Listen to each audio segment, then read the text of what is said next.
Assalamualaikum warahmatullahi wabarakatuh.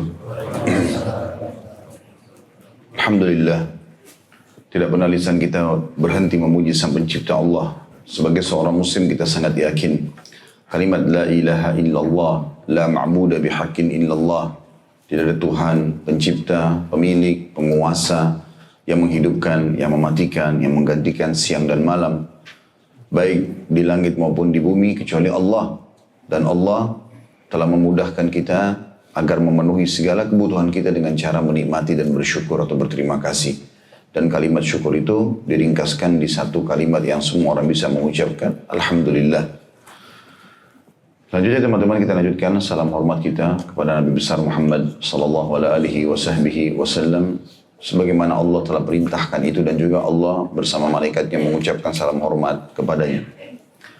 Melanjutkan bahasan buku kita bedah buku Sahih Hadis Qudsi, dan kita sudah panjang lebar menjelaskan hadis tentang Isra dan Mi'raj pada kesempatan yang lalu.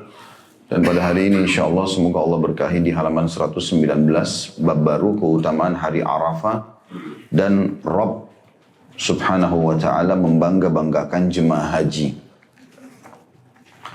Hadis pertama dalam bab ini adalah hadis nomor 100.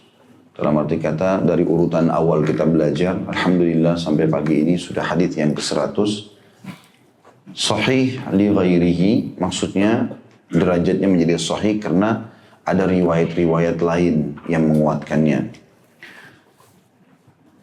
Ibunda Aisyah radhiyallahu anha berkata, Rasulullah sallallahu alaihi wasallam bersabda, "Ma min yaumin aktsara min an yu'tiqallahu fihi 'abdan minan nari min yaumi Arafah wa innahu la yadnu thumma yubahi bihimul malaika fayaqul ma arada haula."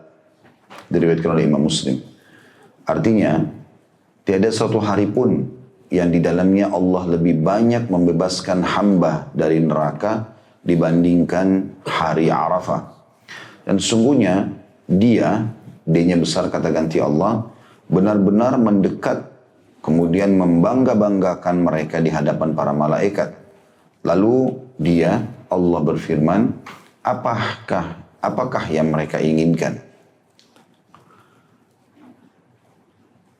Hadis yang lain saya bacakan langsung saja karena ini berhubungan dengan sama keutamaan hari Arafah. Nomor 101, Hasan li ghairihi, derajatnya Hasan karena ada riwayat-riwayat lain yang menguatkannya. Dari Jabir bin Abdullah radhiyallahu anhu, dia menuturkan Rasulullah SAW bersabda, "Ma min ayyamin 'indallahi afdalu min ashri dzulhijjah." Faqala rajulun ya Rasulullah, "Hunna afdalu au adaduhunna jihadan fi sabil." Hunna afdalu am adaduhunna jihadan fi sabilillah. Qala hunna afdalu adadihinna jihadan fi sabilillah. Wa ma min yawmin afdalu indallahi min yawmi Arafah. Yanzilu Allahu tabaraka wa ta'ala ila as-sama'i dunya fayubahi bi ahli al-ardi ahla as-sama' fayaqul unzuru ila ibadi ja'u syu'than غبرا حاجين جاءوا من كل فج عميق يرجون رحمتي ولم يروا عذابي فلم يرى يوم أكثر عتيقا من النار من يوم عرفة. Artinya, tiada hari di sisi Allah yang lebih utama daripada 10 hari awal bulan Zulhijjah. Maka Jabir radhiyallahu anhu bertanya dan berkata, seseorang bertanya, "Wahai Rasulullah, apakah hari itu lebih utama ataukah banyaknya orang yang berjihad di jalan Allah?" Maka beliau sallallahu alaihi wasallam bersabda, "Hari itu lebih utama daripada banyaknya orang yang berjihad di jalan Allah. Tiada suatu hari yang lebih utama di sisi Allah daripada hari Arafah. Allah yang maha suci lagi maha tinggi turun ke langit dunia, lalu membangga-banggakan penduduk bumi kepada penduduk langit. Allah berfirman, lihatlah hamba-hambaku, mereka datang dengan rambut kusut dan berdebu untuk berhaji. Mereka datang dari seluruh penjuru yang terjauh karena mengharapkan rahmatku, padahal mereka tidak melihat azabku. Tidak ada suatu hari yang lebih banyak yang dibebaskan, yang lebih banyak orang dibebaskan dari neraka dibandingkan hari Arafah. Hadis ini riwayat Ibnu Hibban. Sekaligus saya baca hadis yang ketiga, karena ini ada 3 hadis dalam bab kita. Nomor 102, sahih li ghairihi. Dia menjadi sahih karena dia terbantukan dengan riwayat yang lain. Dari Abu Hurairah radhiyallahu anhu dari Rasulullah sallallahu alaihi wasallam, beliau bersabda, "Inna Allah yubahi bi ahli Arafatin malaikatis sama, fayaqul unzuru ila ibadi ja'uni syu'than ghubra." Sesungguhnya Allah membangga-banggakan jemaah yang berada di Arafah kepada para malaikat di langit. Saya berfirman, lihatlah hamba-hambaku, mereka mendatangiku dengan rambut kusut dan berdebu. Dari hadis-hadis ini teman-teman, berarti ada bahasan tentang masalah haji. Dan haji adalah salah satu dari rukun Islam. Kita sekarang coba penjelasannya, dan kita akan ambil nanti poin-poin pelajarannya, insya Allah. Haji adalah salah satu dari rukun Islam dan masuk dari bagian yang ketiga dari 5 rukun Islam itu. Jadi bagian pertama adalah wajib tidak ada toleransi. Syahadat dan sholat. Kalau orang merusak ini, maka bisa sampai ke tingkat kufur. Merusak syahadatnya misalnya dengan kesyirikan, dengan kekufuran, dengan murtad. Kemudian sholat, orang yang meninggalkan secara jah dan bangkang, tidak ada sholat itu maka kufur. Yang kedua, wajib juga tetapi masih bisa diganti di hari lain bagi orang yang punya uzur, yaitu puasa Ramadan. Sebagaimana kita tahu orang musafir, haid, nifas, sakit, dan segala macam. Dan yang ketiga ini yang jadi saksi bahasan kita, rukun Islam yang wajib tapi hanya bagi yang mampu. Banyak orang terkurung dengan kalimat bagi yang mampu. Jadi mereka selalu berpikir, oh saya belum mampu. Jadi tidak usah berpikir masalah zakat dan haji. Dan ini keliru. Sebagian ulama mengatakan justru ini tanda kutip cobaan dari Allah Subhanahu wa taala. Mau enggak hamba itu meniatkan dan berusaha untuk zakat? Kalau dia hari ini seorang yang mustahik menerima zakat, maka dia berpindah ke muzaki yang mengeluarkan zakat itu. Begitu juga dengan haji, kalau selama ini dia cuma menyaksikan jemaah haji jalan di depan mata dia, tetangganya, orang dari kota atau kampungnya, maka sekarang dia berpikir dianya yang berangkat. Kalaupun dia sudah berangkat, dia akan kembangkan bagaimana memberangkatkan orang lain, sehingga memang panen pahala dalam masalah ini. Jadi kalimat bagi yang mampu, ini berarti bukan sesuatu yang tanda kutip diambil ya atau digunakan sebagai tanda kelemahan kita. Oh saya tidak mampu ya sudah. Enggak. Justru ini adalah sebuah tanda kutip tantangan apakah hamba ini mau melakukannya. Karena cukup banyak praktek lapangan pada saat seseorang itu berniat, bertekad. Sebagaimana Allah Subhanahu wa taala mengatakan, "Fa idza azamta fatawakkal 'ala Allah." Kalau kau bertekad maka tawakkallah kepada Allah. Artinya dia coba berusaha, maka Allah akan penuhi. Berapa banyak orang yang tadinya mau niat zakat, akhirnya Allah berikan dia usaha kecil-kecilan sampai hanya dia bisa mengeluarkan zakat dalam hidupnya. Berapa banyak orang yang tadinya tidak punya uang, mulai menabung untuk haji, begitu ada kerabatnya, temannya, atau seseorang yang Masya Allah baik, dermawan, mendengar dia sudah punya tabungan, maka ditambahkan misalnya, sehingga dia bisa haji. Jadi terlaksana itu. Paling tidak, kalau ada seseorang memang, dia udah niat untuk zakat dan haji, sementara dia belum bisa melakukannya, maka innamal a'malu binniyat. Sebagaimana sabda Nabi SAW, semua sesuai dengan niatnya. Kalau dia sudah niat mau zakat, dia niat mau haji, kemudian dia meninggal sebelum itu, maka dia sudah mendapatkan pahalanya. Dia sudah mendapatkan pahalanya. Sebagaimana hadis yang sering kita ucapkan dari awal bahasan kita, kata Nabi SAW, man hamma bihasanatin walam ya'malha, kutiba lahu hasanatun kamilah. Kalau dia niat, atau kalau seseorang hamba niat mengerjakan satu perbuatan baik, baru niat sholat malam, baru niat sholat duha, baru niat puasa sunnah, baru niat sedekah, baru niat haji, zakat, dan seterusnya, maka dicatatkan baginya pahala lengkap. Kalaupun dia belum kerjakan. Misal dia kebablasan tidur sampai pagi, dia tidak sempat sholat tahajud di malam, tapi sudah niat sebelum tidur, dapat. Fa'in amilaha, kutiba lahu asyru adha'afiha, ila sabami ad'ufin. Kalau dia kerjakan kebaikan yang dia niatkan tadi, maka akan dicatatkan baginya 10 kali lipat, bahkan sampai 700 kali lipat. Tergantung kadar keikhlasannya. Jadi jangan luput masalah ini. Sebagian salaf mengatakan, aku berharap memiliki niat di semua amal soleh walaupun aku belum sempat melakukannya. Jadi jangan kita justru mengharamkan diri kita dari pahala hanya mengatakan, oh saya tidak mampu, saya tidak akan bisa. Enggak. Kalau Allah berikan kita kesempatan, peluang, saya akan lakukan. Dengan bertekad seperti itu, Allah akan berikan pahala tentunya. Itu satu sisi. Sisi yang lain, haji memang adalah salah satu ibadah yang sangat ditekankan. Bahkan salafus saleh menjadikannya sebagai ibadah rutin tahunan. Yang wajib yang pertama, sisanya sudah menjadi sunnah. Dalam arti kata dia wajib mengerjakan sekali seumur hidup. Gitu kan. Tapi kalau dia sudah kerjakan yang kedua, yang ketiga, yang ke-100, yang keberapa yang Allah mudahkan buat dia, maka itu sudah jadi hukum sunnah. Tetapi para salafus saleh memang mengulang-ulanginya. Karena ingin mengejar keutamaannya. Bahkan mereka menjadikan haji itu adalah ajang untuk berkumpul. Atha bin Abi Rabah rahimahullah salah satu ulama tabi'in yang masyhur. Sampai waktu Abdullah bin Umar radhiyallahu anhu datang ke Mekah, lalu banyak penduduk Mekah mengelilingi Abdullah bin Umar untuk bertanya, maka Abdullah bin Umar berkata, sungguh aneh sikap kalian hai penduduk Mekah. Kalian datang bertanya kepada aku sementara di sisi kalian ada Atha bin Abi Rabah. Maksudnya sudah ada ulama kalian, itu sebuah rekomendasi dari seorang sahabat kepada muridnya. Atha bin Abi Rabah adalah orang yang sangat soleh, tidak ada yang pungkiri kesolehannya. Kalau orang baca tentang kisah-kisah kehidupan beliau rahimahullah. Beliau itu Allah kasih umur 100 tahun dan 70 kali haji. Artinya 70 tahun itu terulang-ulang haji terus. Dan ini sekaligus bantahan bagi orang yang mengatakan haji cuma sekali saja. Karena kan Nabi haji cuma sekali. Nabi SAW haji sekali karena memang setelah itu beliau meninggal dunia. Andai saja beliau masih hidup sebagaimana sabda beliau, kalau saya masih hidup tahun depan, saya akan ikutkan begini dan begitu. Ini beliau akan kerjakan haji itu. Jadi bukan tolak ukur itu. Makanya para sahabat, bahkan ummahatil mu'minin, istri-istri Nabi yang masih hidup setelah Nabi SAW meninggal, mereka melakukan haji berulang-ulang setelah Nabi SAW meninggal. Jadi ini bukan hujjah, bukan alasan.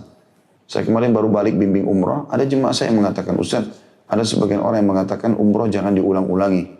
Cukup sekali saja, uangnya lebih baik dikasih ke fakir miskin misalnya. Saya bilang itu bertolak belakang dengan hadis Nabi. Yang kami tahu adalah hadis Nabi, al-umratu ilal umrah. Umrah ke umrah setelahnya. Mukaffiratun lima bainahunna ila syunibatil kabair. Akan menjadi pembersih di antara keduanya kalau dosa-dosa besar dijauhi. Kenapa Nabi bilang umrah ke umrah? Berarti kan ada perintah untuk mengulanginya. Jadi jangan jadikan alasan. Dan teman-teman kalau kita punya peluang untuk mengerjakan sekian banyak perbuatan amal soleh dalam waktu yang seketika bersamaan, kerjakan semuanya. Jangan selalu mengatakan saya umrah atau saya sedekah. Ya umrah dengan sedekah, gitu kan? Kenapa harus pertemukan antara ini sama itu? Seperti sering ada juga yang bertanya, mana yang saya dahulukan? Akikah atau saya berkurban? Kalau memang betul bertepatan hari ketujuhnya bayi itu pas memang hari kurban, misal, ya udah mungkin kita dahulukan akikah karena itu kewajiban, gitu kan? Sementara kurban sunnah muakkadah. Tetapi kurban punya 4 hari. Ada hari nahar, hari Idul Adha, ada hari tasyrik. 11, 12, 13 kita punya 4 hari. Kalau kita akikah misalnya pas kena Idul Adha, berarti kita masih punya hari tasyrik. Kenapa haramkan diri kita dari sedekah ini? Gitu kan? Jadi sebaiknya jangan mempertemukan dengan 2 hal seperti ini kecuali memang darurat, memang nggak ada pilihan lain. Saya harus begini atau begini, itu lain. Tapi kalau dia masih bisa melakukannya, maka semestinya dia melakukan. Karena peluang-peluang amal soleh ini tentu belum tentu terulang teman-teman sekalian. Kapan kita bisa mendapatkan kesempatannya, jangan disia-siakan. Jadi saya selalu tekankan diri saya dan juga jemaah sekalian, saya ingatkan, kalau kita punya peluang mengerjakan amal soleh, anggap itu amal terakhir kita. Jangan sia-siakan. Kita bisa sempat umroh, sempat haji, sempat sedekah, sempat hadir majelis ilmu, jangan ditunda. Karena kita nggak tahu apakah kita masih hidup setelah itu. Banyak orang subhanallah tidak sangka ajalnya datang. Bahkan kata Nabi SAW, kalau Allah ingin mencabut ruh seseorang di sebuah tempat yang Allah sudah takdirkan, maka Allah buat dia punya hajat di situ. Kalau dia sudah baik selama ini, Allah tutup dengan kebaikan. Misalnya dihadiri majelis ilmu, ya dia lagi bersedekah, dia lagi puasa, dia lagi sujud, dia lagi sholat malam, dia lagi tawaf dan seterusnya. Begitu juga dengan orang yang terbiasa dengan amal buruk, Allah tutup hidupnya dengan itu. Dia mabuk, meninggal dalam keadaan mabuk, segala macam tabrakan, berkelahi sama temannya dan segala macam hal. Seperti itulah. Teman-teman sekalian, haji ini memiliki beberapa rukun Ya, tentu sudah masyhur masalah itu adalah umrah, seperti mirip umrah, dia berihram, niat tentunya, niat dulu, kemudian ihram, kemudian tawaf, ya, kemudian sa'i, kemudian tahallul setelah itu, lalu hadir di Arafah. Nah, yang kita ingin titik beratkan di sini adalah masalah hadir di Arafahnya.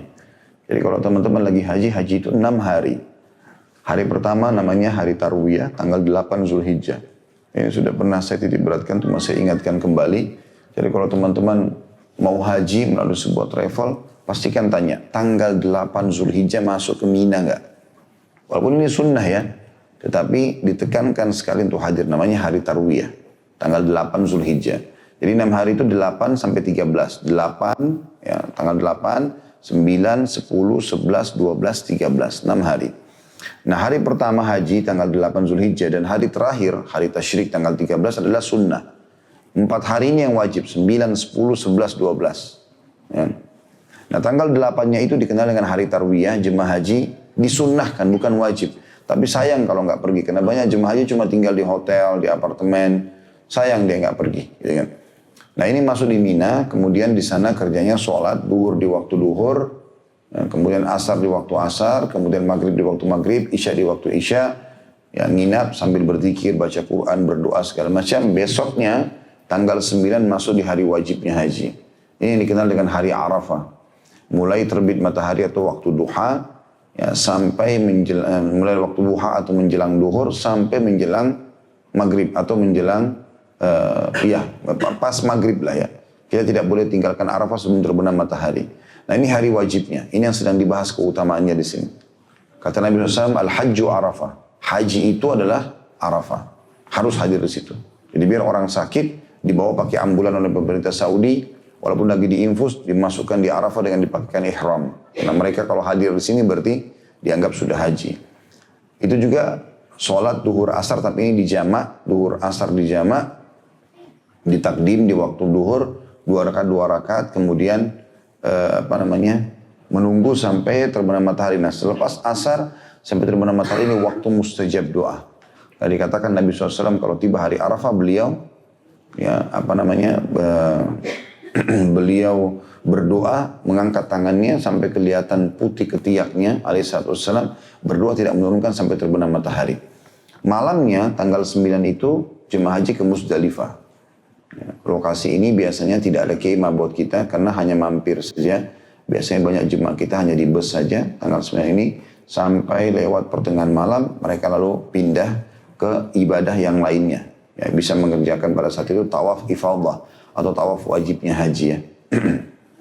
Kemudian tanggal 10 hari Idul Adha itu jemaah haji rame-rame ke Mina. Ini 4 hari ini ke Mina semua ini. Hari pertama tanggal 8 Mina.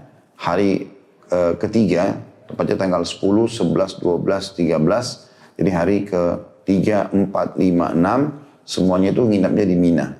Cuma bedanya di tanggal 10 ini mereka mengerjakan Jumrah Aqabah atau melontar besar. Ya, Aqabah itu sebenarnya bukit yang menukik atau agak tinggi sedikit yang orang bisa naik ke atasnya.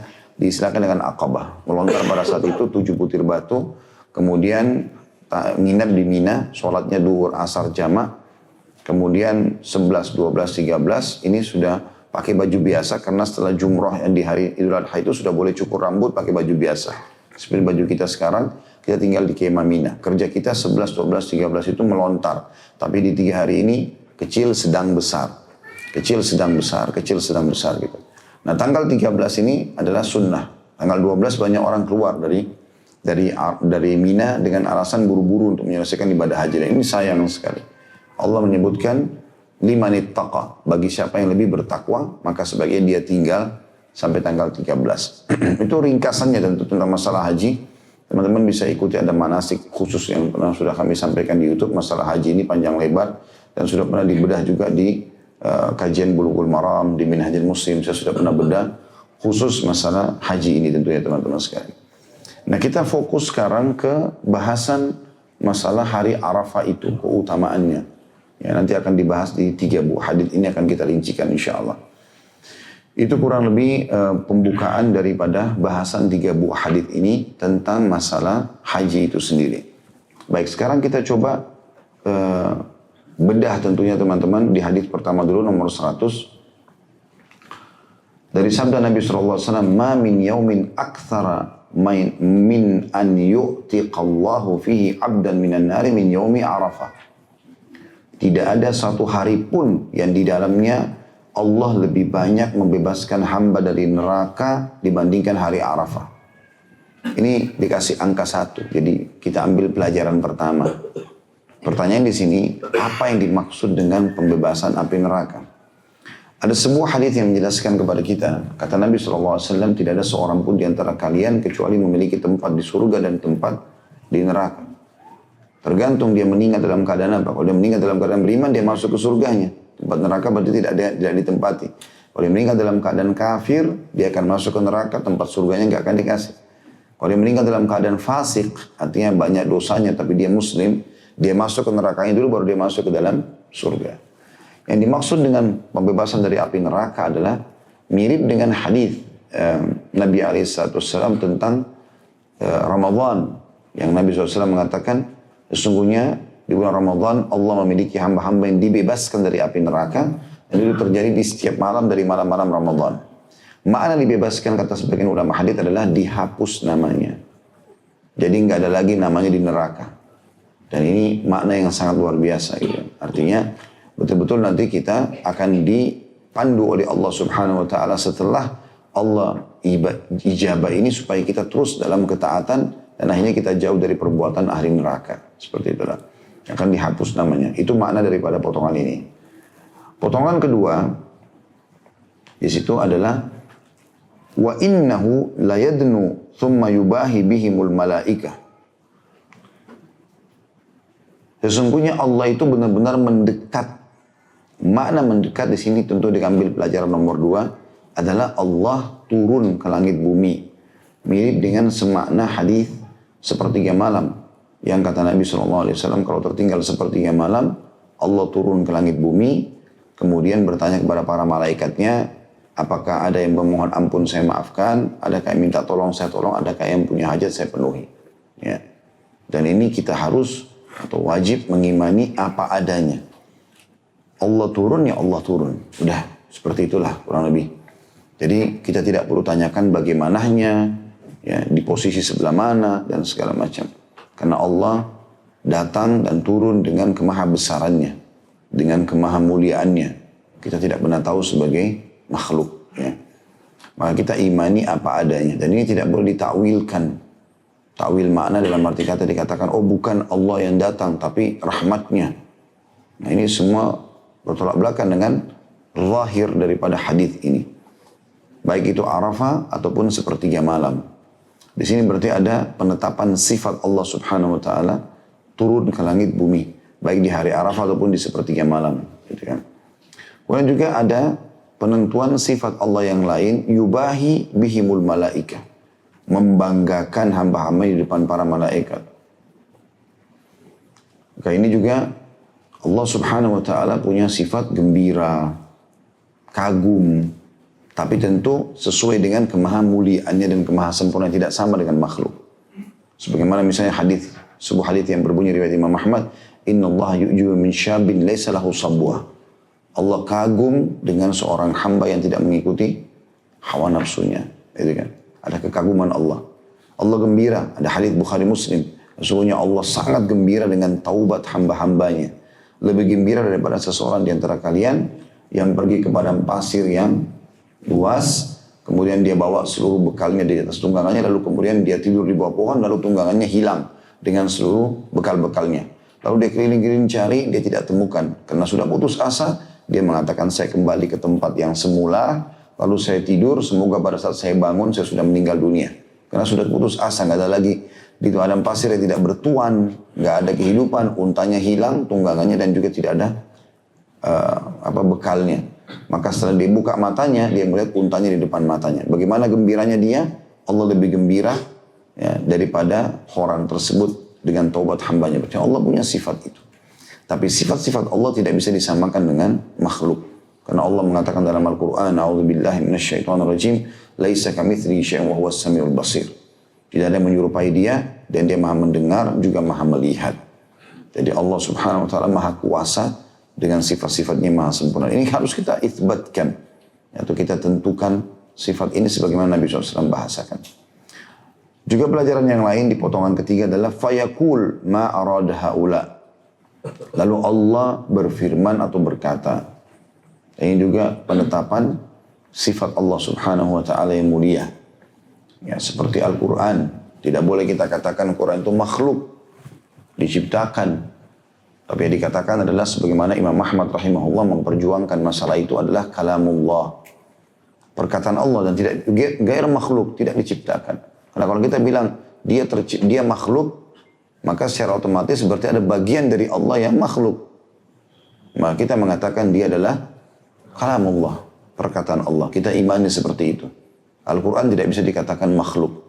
Dan ini yang diperjuangkan oleh Imam Ahmad rahimahullah sampai sekian tahun disiksa ya, oleh khalifah pada saat itu dan para tokoh-tokoh Mu'tazilah atau faham Mu'tazilah yang mengatakan Quran itu makhluk. Jadi ini penetapan ya, sifat Allah subhanahu wa ta'ala yang mulia. Allah itu berbicara.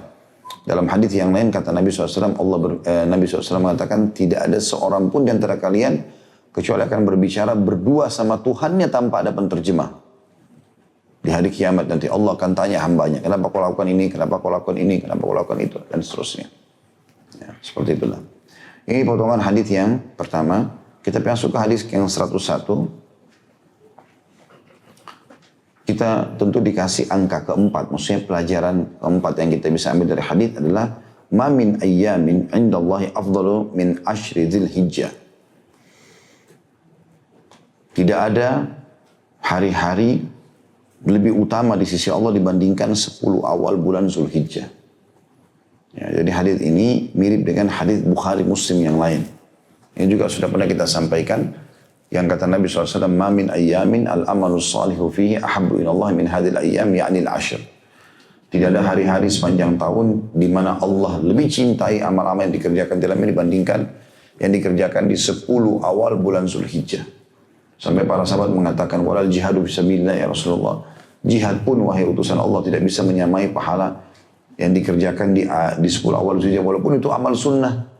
Kata Pak Nabi SAW, walal jihadu fisabilillah. Jihad pun belum bisa menyamai amal yang dikerjakan di 10 awal bulan Zulhijjah. Illa rajulun kharaja binafsi wa mali wa lam yarji bidzalika bisyai'. Kecuali seorang laki-laki yang keluar membawa seluruh harta dan jiwanya, kemudian dia tidak membawa pulang keduanya. Artinya dia habiskan seluruh hartanya diinfakkan di medan jihad, dia pun mati syahid, baru sama pahalanya dengan orang yang berbuat amal sunnah di 10 awal bulan Zulhijjah. Maka itu keutamaan tertentu. Baik kita mengerjakan ibadah haji dan ini adalah puncak ibadah yang terbaik di 10 awal bulan Zulhijjah, atau kita berpuasa selama 9 harinya kalau tidak bisa minimal hari Arafah bagi yang sedang tidak hadir di haji tanggal 9 Zulhijjah, atau Anda memperbanyak takbir, tahlil, tasbih ya, selama 13 hari dari tanggal 1 sampai tanggal 13 karena sampai hari akhir hari tasyrik disunnahkan untuk bertasbih, bertakbir dan seterusnya. Maksud dalamnya adalah amal berkurban di Idul Adha 10 Zulhijjah sampai tanggal 13 Zulhijjah. Maksud dalamnya sholat Idul Adha yang Allah gabungkan antara kurban sampai Idul Adha dalam firman-Nya, "Fasholli li rabbika wanhar." Sholatlah untuk Tuhan Muhammad Muhammad Idul Adha itu dan berkurbanlah setelahnya. Seperti itulah. Ini semua amal-amal yang sangat baik yang mulia dikerjakan pada saat itu. Lalu dikatakan ini masih lanjutan di poin keempat ya. Hunna afdalu am adaduhunna jihadan fi sabilillah. Seseorang bertanya, wahai Rasulullah, apakah hari itu lebih utama ataukah banyaknya orang yang berjihad di jalan Allah? Maksudnya, mana lebih besar pahalanya? Kita beramal soleh selama 10 hari itu, Zulhijjah, dengan amal apa saja, kayak baca Quran, zikir, berdoa, segala macam. Mana lebih baik itu atau orang berada di medan jihad selama 10 hari itu? 10 hari di medan jihad dibandingkan dengan amal sunnah yang dikerjakan di 10 awal Zulhijjah. Mana yang lebih baik? Maka Nabi SAW menjawab di situ ya. Kata beliau SAW, hari itu lebih utama daripada banyaknya orang yang berjihad di jalan Allah. Karena tidak ada suatu hari lebih utama di sisi Allah daripada hari Arafah. Ya, jadi ini kemuliaannya tentunya ya. Dan teman-teman tidak asing lagi dalam bab jihad ya. Karena kita sudah pernah bahas kalau nggak salah di bab-bab sebelumnya tentang masalah jihad. Bagaimana keutamanya sangat luar biasa. Sangat besar pahalanya dan Allah bangga dengan hamba-hambanya. Bahkan kalau terbunuh mati syahid, maka dia akan masuk surga tanpa hisab, selamatkan 70 keluarganya. Tapi itu terkalahkan dengan amal ini. Ya. Tentu banyak ya. Banyak sekali amal-amal yang menyamai pahala haji ya. Bahkan kalau ini haji lebih amal daripada jihad, ada juga amal-amal bahkan mengalahkan pahala haji itu sendiri. Atau menyamai pahala haji. Cukup banyak hadis yang menyebutkan masalah itu, ada bahasan sendiri tentunya, tapi diantaranya adalah sabda Nabi SAW yang sahih, tidak ada atau siapapun yang keluar dalam keadaan suci lalu sholat berjamaah di masjid kecuali mendapatkan pahala haji. Dan kalau dia sholat sunnah dia dapat pahala umrah. Itu dihasankan oleh para ulama hadis tersebut misalnya. Tapi itu bukan bahasan kita sekarang. Maka kita menyebutkan kembali masalah afdaliyahnya 10 awal Zulhijjah dan puncaknya adalah ibadah haji karena disebutkan dalam hadis ini. Terutama hadir di hari Arafah. Lalu di sini diulangi lagi sabda Nabi SAW yang sudah kita sebutkan tadi ya. Sifat Allah turun. Dikatakan Allah yang maha suci dan maha tinggi turun ke langit bumi. Dan kita tahu turun berarti dari atas ke bawah. Ya. Itulah yang Allah perkenalkan kepada kita, makhluk ini, manusia, turun itu berarti dari atas ke bawah. Maka Allah yang maha tinggi turun ke langit bumi, tentu dengan kemaha tinggi dan kemaha kuasaannya. Lalu membangga-banggakan penduduk bumi kepada penduduk langit. Dan ini seperti juga sudah kita jelaskan tadi.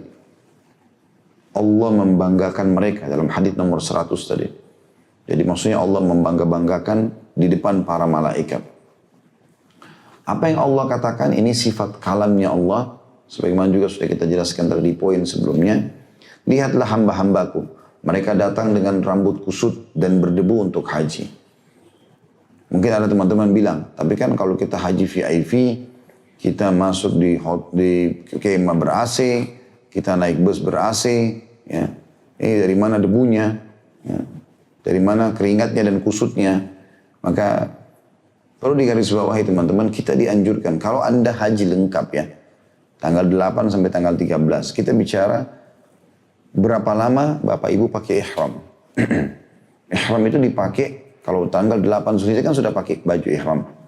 Seharian tuh kita pakai, tinggal di kemah. Walaupun ada AC, tetap aja umumnya di musim haji itu panas. Kecuali subhanallah tahun lalu ini luar biasa, Allah turunkan hujan yang luar biasa gitu, sebagai rezeki. Dan bukti kemahabesarannya. Yang jelas teman-teman sekalian, umumnya musim haji itu panas. Bulan Zulhijjah itu panas sekali.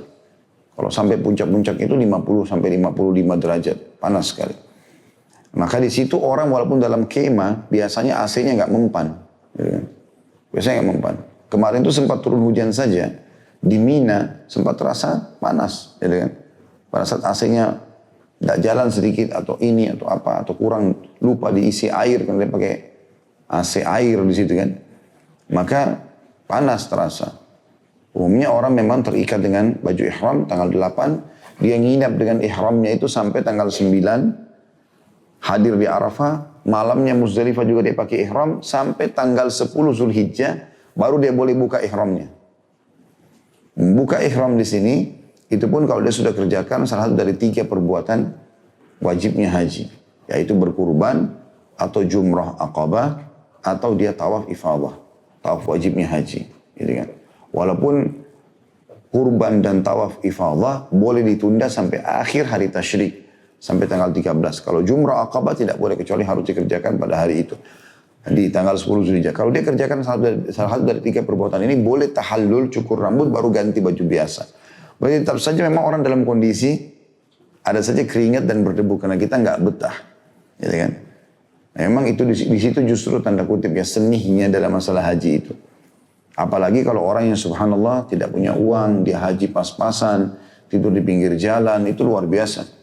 Maka tentu kadar pahala itu sesuai dengan kadar cobaannya, ya, kesusahannya. Kemudian mereka datang, kata Allah, dari segala penjuru yang terjauh karena mengharapkan rahmatku. Padahal mereka tidak melihat azabku. Di sini tentu jadi pelajaran tersendiri, bisa dikasih angka nomor 5, pelajaran kelima, bahwasanya tujuan haji mencari apa?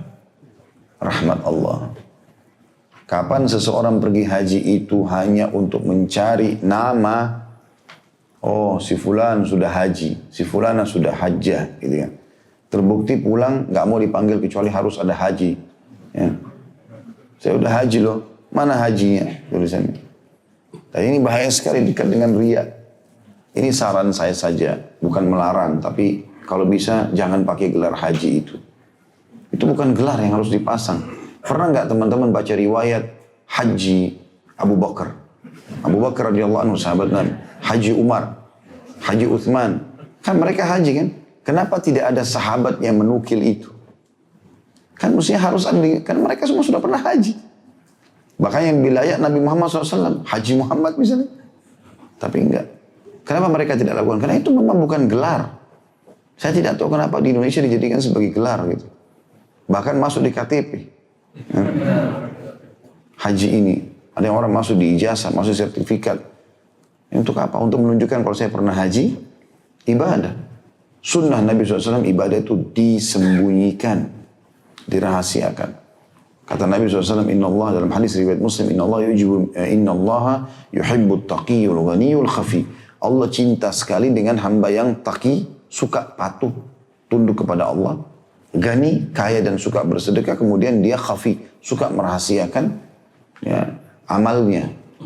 Kalau orang lihat ya sudah, tapi dia tidak sengaja pamerkan. Ini kan bahaya sekali. Ya, sama juga ulama menegur bagi orang yang mati syahid. Seringkali di zaman kita sekarang ditulis Ash-Syahid Fulan bin Fulan. Saya pernah lihat cuplikan begitu. Ada beberapa orang terbunuh di Palestina. Kemudian ditulislah Ash-Syahid Fulan bin Fulan. Kita belum pernah dengar ada bahasa ini digelarkan kepada Hamzah, pada Mus'ab radhiyallahu anhu ajma'in. Ini sahabat-sahabat mulia mati di Uhud, gitu kan? Mati di Uhud. Syuhada Badar juga begitu. Sahabat-sahabat yang meninggal di perang Mu'tah, 3 sahabat mulia, Zaid bin Thabit, Zaid bin Haritha, ya, Zaid bin Haritha, kemudian Ja'far bin Abi Thalib dan juga Abdullah bin Rawaha radhiyallahu anhu. Ini ada kuburannya di Mu'tah, di wilayah Jordania. Maka ini orang-orang mulia, tidak pernah ada gelar Nabi bilang, sebutkanlah Asy-Syahid Ja'far bin Abi Thalib, Asy-Syahid Hamzah, Asy-Syahid Mus'ab, tidak pernah ada itu. Maka ini gelar-gelar lebih baik dihindari. Karena memang dalam syariat kita tidak ada masalah itu kan. Antara dia sama Allah Subhanahu wa taala. Para salafus saleh teman-teman pergi umrah, pergi haji, pergi nggak ada yang tahu. Pulang pun nggak ada yang tahu. Kecuali emang orang yang ketemu sama dia. Atau mungkin di zaman kita sekarang, zamannya orang harus mungkin memberitakan kalau dia punya travel, dia harus beritakan mungkin. Tapi kalau lagi tawaf, tunggu sebentar, saya angkat tangan, foto dulu. Menghadap Ka'bah. Untuk apa ini? Supaya saya katakan dia berdoa, padahal dia tipu dirinya sendiri juga tidak lagi berdoa. Gitu kan? Supaya kelihatan gitu. Maka ini lebih dekat kepada riya. Maka di sini tujuannya adalah kalau mau dibanggakan oleh Allah SWT depan para malaikat, diterima hajinya, mengharapkan rahmatku. Bukan karena nggak enak sama atasan yang ajak, bukan karena mengejar nama, bukan karena mau pamer misalnya, bukan segala macam. Itu harus jauh semua. Ya, makanya Allah mengatakan dalam Al-Quran, A'udzubillahi minasyaitonirrajim, wa atimul hajja wal umrata lillah. Sempurnakanlah haji dan umrah itu karena Allah. Nggak ada yang lain. Transaksi beli barang segala macam, ketemu kerabat itu nomor ke-100 sekian. Nomor satunya adalah karena Allah Subhanahu wa taala. Lalu Allah di sini menekankan, jadi ini ada istilah dalam agama kita, khauf dan roja. Takut terhadap azab Allah dan raja berharap rahmat Allah. Ini ahli sunnah wal jamaah menjadikannya sebagai sebuah tolak ukur dalam ibadah. Kita harus ibadah diikuti dengan 2 hal ini. Khauf, rasa takut, jangan sampai Allah hukum kita, jangan sampai pahalanya kurang sehingga kita melakukan maksimal. Dan roja, berharap Allah agar Allah terima amalnya. Kita berada di antara keduanya. Ini diambil dari potongan hadits ini ya. Mereka datang dari seluruh penjuru yang terjauh karena mengharapkan rahmatku, berarti rojanya. Dan juga padahal mereka belum pernah melihat azabku. Nanti mereka takut disiksa masuk neraka. Ada banyak orang di Arafah berdoa, ya Allah masukkan aku ke dalam surga. Padahal belum pernah lihat surga. Gitu kan? Berarti dia memang berharap rahmat Allah. Ya Allah jauhkan aku dari api neraka, jangan siksa aku. Nangis. Padahal dia belum pernah lihat neraka. Gitu kan. Maka ini menandakan memang ibadah itu diikuti dengan dua sifat ini atau dua hal ini. Kemudian potongan yang terakhir dari hadits yang nomor 101 ini sudah kita jelaskan tadi ya. Tidak ada suatu hari yang lebih banyak orang dibebaskan dari api neraka dibandingkan hari Arafah. Sudah kita jelaskan tadi, dibebaskan maksudnya dihapus namanya. Ya. Dalam arti kata dengan izin Allah Subhanahu Wa Taala setelah itu Bapak Ibu akan lebih rajin beribadah kepada Allah sehingga jauh dari api neraka. Kemudian hadis yang 102 di situ dikatakan sesungguhnya Allah membangga-banggakan jemaah yang berada di Arafah kepada para malaikat di langit. Dari hadis ini, dari potongan ini, berarti yang Allah banggakan hanya yang hadir di haji saja. Khusus masalah dibanggakan ini, karena dikatakan yang hadir di Arafah, gitu kan? Ada sebagian ulama mengatakan siapapun yang hadir di Arafah kena keberkahan ini. Ya, tapi umumnya di sini itu jemaah haji yang paling pas ya. Allah berfirman, lihatlah hamba-hambaku mereka mendatangiku dengan rambut kusut dan berdebu. Dengan rambut kusut dan berdebu. Ya, berarti di sini Allah Subhanahu Wa Taala memang membangga-banggakan hambanya pada satu dan sudah kita jelaskan salah satu sifat Allah yang mulia. Kemarin waktu lagi haji sempat kami bertemu dengan Dr. Ziyad Abadi, hafizahullah, salah satu guru kami yang kami muliakan dari Jordan.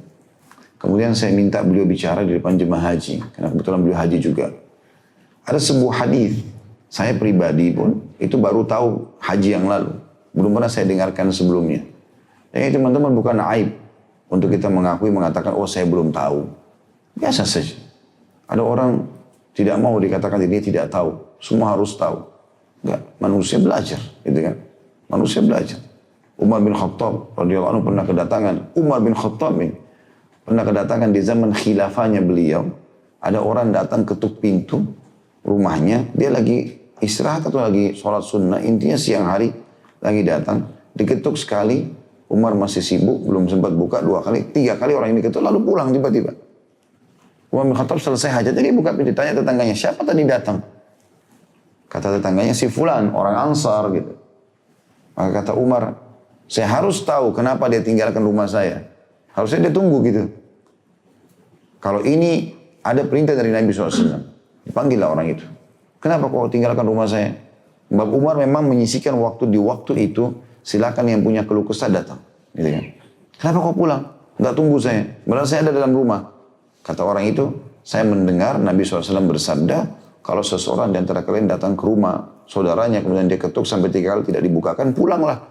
Karena biasanya saudaranya tidak mau ditemui atau lagi sibuk, gitu kan. Udah selesai, ketuk 3 kali pulang, adabnya begitu. Kata Umar, siapa yang menjadi saksi atas perkataan ini? Maksudnya, ada nggak orang lain selain kau yang pernah dengar Nabi ucapkan ini? Kata dia, ada. Dipanggillah beberapa orang, mungkin lebih dari 10 orang jadi saksi pada saat itu. Maka Umar akhirnya menerima hadis tersebut. Padahal beliau mertua Nabi, hampir tiap hari sama Nabi. Masih ada yang belum didengar gitu. Itu bukan aib, gitu kan. Itu bukan aib. Bahkan penuntut ilmu harusnya bisa lebih, lapang dada, menerima masukan, ya, memperbaiki kekurangan-kekurangan. Itu semua adalah hal yang positif. Justru dari situ kita belajar. Ada sebuah hadis yang menarik yang beliau sebutkan, dan menurut Syekh Ziyad, karena beliau adalah murid langsungnya Syekh Albani juga dalam ilmu hadis, ya, maka beliau mengatakan hadis ini dihasankan oleh para ulama. Bunyinya itu begini, ya, saya langsung terjemahkan saja dari Anas, sahabat Rasulullah SAW radhiyallahu anhu. Dia berkata, pernah satu waktu saya duduk bersama Rasulullah SAW di Masjid Al-Khif, ya. Jadi ini di daerah Mina sana, di Masyaril Haram, ya. Fa'atahu, maka ada seseorang laki-laki dari Ansar datang, dan seseorang dari suku Thaqif. Lalu keduanya mengucapkan salam kepada Nabi SAW. Lalu keduanya mengatakan, kami datang kepada anda ya Rasulullah untuk bertanya perkara penting. Maka Nabi SAW bersabda kepada keduanya, kalau kalian berdua mau, maka aku akan beritahukan pertanyaan apa yang kalian akan tanyakan itu sebelum kalian tanya. Jadi sebagai wahyu dari Allah SWT, Nabi sudah tahu mereka datang untuk nanya apa gitu.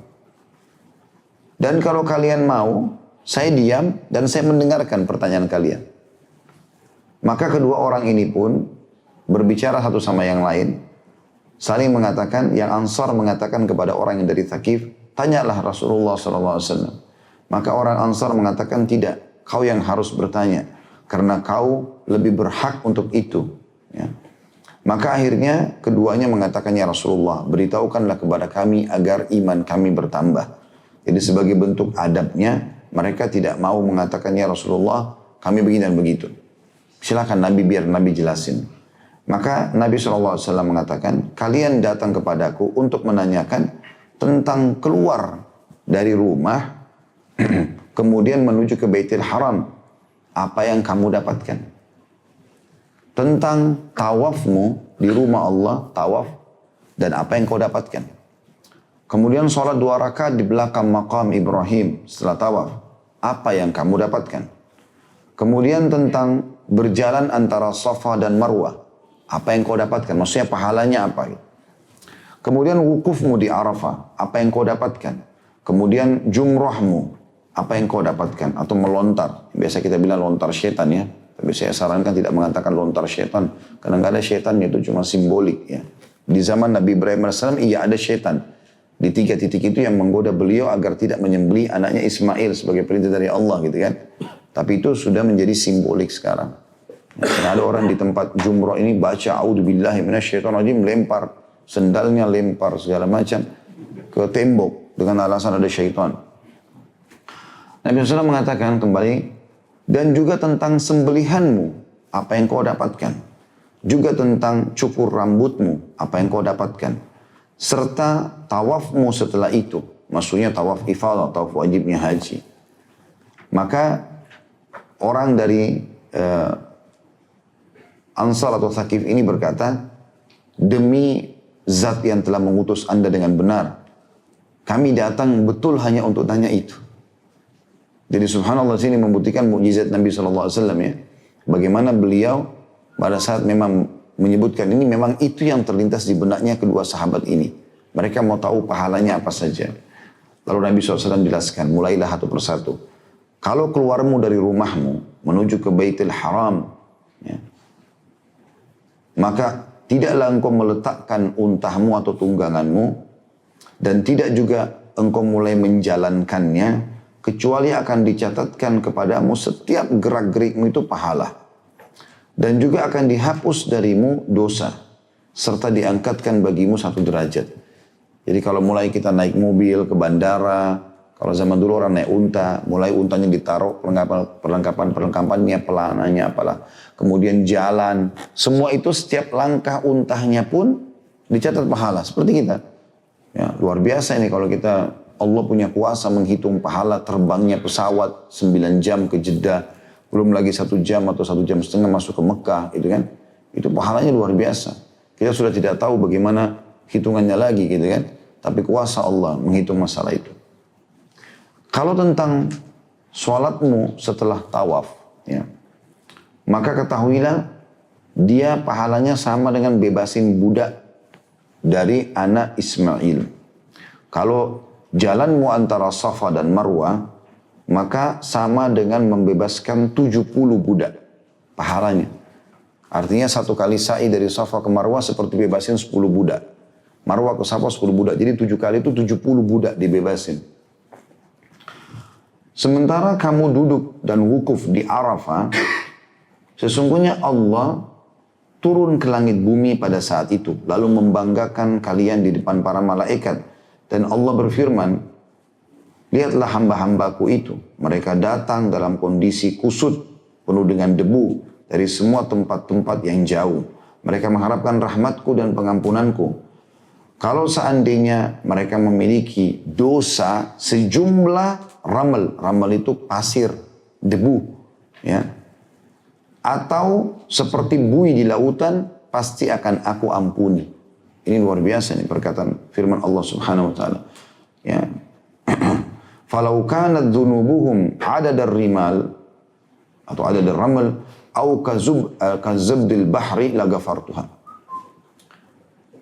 Lalu Allah berfirman kepada mereka, Maka ketahuilah hamba-hambaku semua yang hadir di Arafah pada saat itu, aku telah mengampuni dosa-dosa kalian. Dan siapapun yang kalian berikan syafaat. Maksudnya siapapun yang didoakan. Jadi kalau teman-teman doakan siapapun pada saat lagi haji, maka Allah pun menerimanya. Selama permintaan itu baik. Karena orang biasa bilang doain saya di sana ya, nah, itu boleh. Ditipin doa. Maka itu juga orang yang haji dalam hadits ini dinyatakan akan diijabah doanya, baik buat dirinya ataupun buat orang lain. Sementara lontaran jumrahmu, kata Nabi SAW, maka engkau akan dapat dari setiap batu yang kau lemparkan pengampunan dosa besar. Dari dosa-dosa besar yang membinasakan. Karena ada hadis Nabi SAW yang berbunyi ada 7 induk dosa besar yang membinasakan kan. Syirik, durhaka sama orang tua, sihir, membunuh, zina, riba. Gitu kan. Lari dari kancah peperangan. Ini dosa-dosa, induk dosa-dosa besar. Itu membinasakan. Artinya menyulitkan orang. Dia akan sedih, dia akan susah hidupnya dan segala macam. Dalam taubat pun dia akan butuh proses melewati masa-masa pembersihan itu. Tapi subhanallah jumrah, batu kerikil kecil yang kita lempar, itu sudah cukup setiap batunya mengampuni satu dosa besar itu. Jadi kita kan lempar 7 butir tuh di hari Idul Adhanya, hari Nahar. Di hari tasyriknya 11, 12, 13, 21 batu. 21 batu di hari 11, tanggal 11, ya kecil sedang besar, 21 di hari 12, 21 di hari 13. Makanya orang yang tinggalkan buru-buru Mina dengan disilakan nafar awal ini ruginya luar biasa. Luar biasa. 21 dosa besar masih bisa diampuni di hari 13. Ngapain ke apartemen ini? Ngapain ke hotel gitu? Duduk di situ, keringat-keringatan gak masalah. Tuh tinggal 1 hari. Mungkin itu amal ibadah terakhir. Dari mana kita tahu? Mahal bayarnya, luangin waktu buru-buru keluar. Mau ngapain ini? Langsung dari situ ke bandara. Kenapa? Pekerjaan penting. Apa yang penting? Dibandingkan berlepas dari api neraka, ada yang lebih penting dari itu. Aneh betul. Hanya karena mau meeting sama si fulan, hanya karena ini dan itu. Tunda 1 hari setelahnya. Kenapa nggak bisa? Harusnya bisa. Waktu untuk Allah harus dilowongkan. Sementara kurbanmu, kata Nabi SAW, maka akan tersimpan untukmu di sisi Tuhanmu. Dan mencukur rambutmu. Ini yang luar biasa juga potongannya. Wa amma hilaku ra'sik. Fabikulli sya'ratin halaktaha hasanah. Di setiap satu helai rambut yang kau potong, 1 pahala. Ya. Dan wa yamhu anka biha khati'ah. Dan akan dihapuskan 1 dosa. Ini yang sering saya tekankan, terutama bapak-bapak ini. Kalau lagi umroh, lagi haji, gundul. Berkorban untuk Allah SWT. Kalau hanya cukur, maka sedikit rambutnya. Gundul dari seluruh penjuru kepala. Berapa helai rambut ini? Untuk kita sendiri tidak bisa hitung rambut kita. Karena banyaknya. Setiap 1 helai rambut, 1 pahala dan 1 diampuni 1 dosa. Kenapa nggak dilakukan ini? Apalagi ada sahabat yang sudah bertanya sebelumnya. Yang mengatakan, ya Rasulullah, bagaimana pahalanya orang yang cukur saja? Kan Nabi bilang, gundullah rambut kepala kalian. Lalu mereka ada yang mengatakan, ya Rasulullah, orang yang cukur. Kata Nabi SAW, semoga Allah merahmati orang yang gundul. Rahmat berarti kasih rezeki yang besar, karunia. Ya kan? Orang itu bilang, ya Rasulullah orang yang cukur. Semoga Allah merahmati orang yang gundul. Dia ulang lagi 3 kali, ya Rasulullah orang yang cukur. Semoga Allah merahmati orang yang gundul. 3 kali. Yang keempat orang ini masih ngotot, dia bilang, ya Rasulullah orang yang cukur. Kata Nabi, semoga Allah merahmati orang yang cukur. Jadi yang cukur cuma sekali, dapat doa rahmat. Yang gundul 3 kali. Sampai kadang-kadang saya godain jemaah umrah atau jemaah haji saya. Baru rambut pak. Belum Allah minta darah, udah gak mau gundul. Alasannya pulang Indonesia malu. Kalau kita kalau kita gundul karena kriminal, wajar malu. Pulang haji umrah malu. Bahkan banyak yang Masya Allah yang tidak pernah gundul sebelumnya. Ustaz, saya belum pernah gundul seumur hidup, baru kali ini. Alhamdulillah bagus, coba. Saya juga ingatkan ibu-ibunya ini. Kadang-kadang kalau lagi umrah atau haji itu. Ingat ibu-ibu jangan malah godain suaminya. Jeleknya karena gundul. Ya. Justru puji dia. Gitu kan? Harusnya begitu, didukung. Seperti itulah. Karena setiap rambut itu 1 pahala. Tentu ini hukum berlaku bagi laki-laki ya. Bagi perempuan mengambil sebagian kecil dari rambutnya. Dan kuasa Allah, masalah mengatur pahala. Ya. Tapi ini disebutkan dalam hadis seperti ini. Kemudian kata Nabi SAW, kemudian kata orang itu, Ya Rasulullah, bagaimana kalau seandainya dosaku lebih sedikit daripada itu? Kan tadi banyak sekali pembersihannya tuh. Setiap rambut dapat pembersihan. Bagaimana kalau dosaku lebih sedikit dari itu? Kata Nabi SAW, akan dicatatkan bagimu dalam bentuk pahala. Dan ketahuilah, tawafmu di rumah Allah setelah itu, maksudnya tawaf ifadah ya, tawaf wajibnya haji, maka itu menjadi penyebab bersihnya semua dosa-dosamu. Dan akan datang malaikat meletakkan sayapnya, ya, sambil berkata, berbuatlah untuk masa depanmu, karena masa lalumu sudah dimaafkan semua. Dan sekali lagi hadis ini dihasankan oleh para ulama hadis sebagaimana disampaikan oleh guru kami tadi yang saya katakan tadi. Dan ini keutamaan yang luar biasa gitu. Saya pun baru mendengarkan masalah ini ya. Tapi akhirnya saya berpikir untuk menerjemahkan karena kita sedang membahas masalah hari Arafah ini. Allahu a'lam. Baik, begitu saja teman-teman sekalian, kurang sudah setengah 12 ya. Saya juga harus persiapan untuk tablik akbar di Blok M. Kalau ada yang mau hadir silahkan. Kita ada serial sahabat sebentar lagi duhur sampai asar. Kalau ada benar dari Allah, kalau salah dari saya mohon dimaafkan. Subhanakallahumma bihamdika, asyhadu an la ilaha illa anta astaghfiruka wa atubu ilaik. Wassalamualaikum warahmatullahi wabarakatuh.